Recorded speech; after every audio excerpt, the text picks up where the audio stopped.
بسم اللہ الرحمن الرحیم نحمدہ و نصلی علی رسولہ الکریم۔ صحیح البخاری کتاب الصلاۃ باب 9 الصلاۃ فی القمیص والسراویل والتبان والقباء، یعنی قمیص اور پاجامے اور جانگھیے اور چوغے میں نماز پڑھنا۔ حدیث نمبر 365۔ حضرت ابو ہریرہ رضی اللہ عنہ سے روایت ہے، انہوں نے کہا ایک شخص نبی صلی اللہ علیہ وسلم کے پاس اٹھ کر آیا اور اس نے ایک ہی کپڑے میں نماز پڑھنے کے متعلق آپ سے پوچھا۔ آپ نے فرمایا، کیا تم میں سے ہر ایک کو دو دو کپڑے مل جاتے ہیں؟ پھر ایک شخص نے حضرت عمر سے پوچھا تو انہوں نے کہا، جب اللہ تعالیٰ کسائش کرے تو تم بھی کسائش سے کام لو۔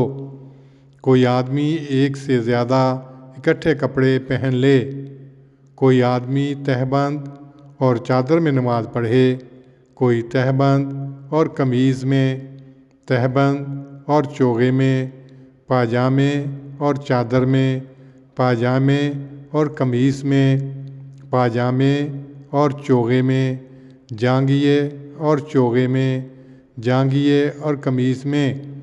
حضرت ابو ہریرہ کہتے تھے، اور میرا خیال ہے انہوں نے یہ بھی کہا کہ جانگھیے اور چادر میں۔ اس باب کی اگلی حدیث 366 ہے۔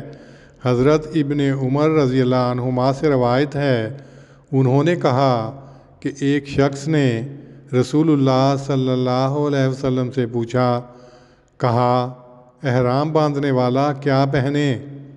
آپ صلی اللہ علیہ وسلم نے فرمایا، قمیص نہ پہنے اور نہ پاجامہ اور نہ ہی کنٹوپ اور نہ ہی ایسا کپڑا جسے زعفران یا ورس لگا ہو، اور جو شخص جوتا نہ پائے وہ موزے ہی پہن لے، اور چاہیے کہ انہیں اتنا کاٹ لے کہ وہ ٹخنوں کے نیچے تک ہو جائیں، اور نافع سے بھی اسی طرح مروی ہے۔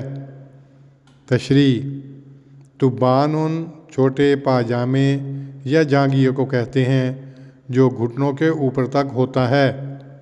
آج کل نکر کا لفظ اس کا مترادف ہے۔ بعض کے نزدیک گھٹنے کے اوپر کا سارا حصہ عورت یعنی سطر ہے، اس لیے ایسا لباس پہن کر جو گھٹنے کو نہ ڈھانپتا ہو نماز پڑھنا جائز نہیں۔